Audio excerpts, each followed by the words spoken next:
কবর নবী সাল্লাল্লাহু আলাইহি সাল্লাম ফি মসজিদিহি, আল্লাহ নবীর কবর হয়েছে তার মসজিদের মধ্যে। উত্তর, তাদের এই দাবিটাও মিথ্যা, কারণ রাসূলুল্লাহ সাল্লাল্লাহু আলাইহি সাল্লামের জমানায় এটা ছিল না, এটা অনেক পরে।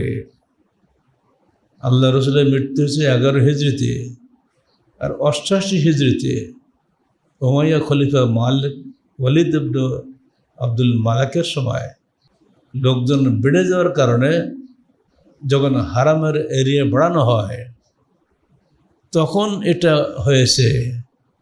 এরপরও একটি লক্ষণীয় বিষয়, কোনো একজন সাহাবীর জীবদ্দশায় এটা করা সম্ভব হয় নাই। মদিনায় শেষ সাহাবী যিনি মৃত্যুবরণ করেন তিনি জাবের বিন আবদুল্লাহ, তিনি মারা গেছেন 78 হিজরিতে।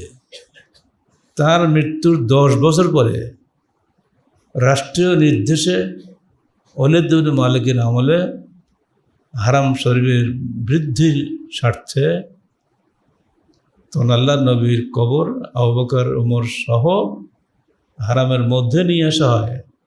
যারা আপনার হজ করেছেন তারা দেখেছেন চারিপাশে দেওয়াল দেওয়া আছে, হারামের মধ্যে থাকলেও ওটার পূজা করা হয় না।